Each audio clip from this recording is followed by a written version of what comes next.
رمضان کا چاند نظر آتے ہی اس دفعہ پتہ نہیں کون سی اداسی نے دل میں گھر کر لیا ہے۔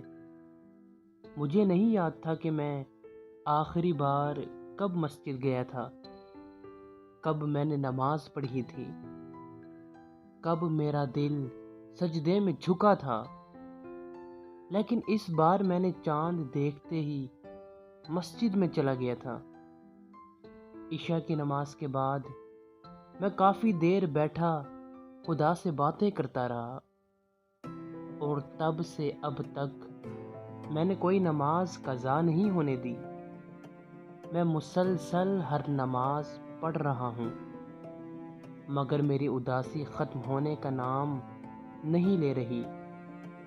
نہ جانے ایسی کون سی دعا ہے جو ابھی تک میرے اندر ہی کہیں گم ہے۔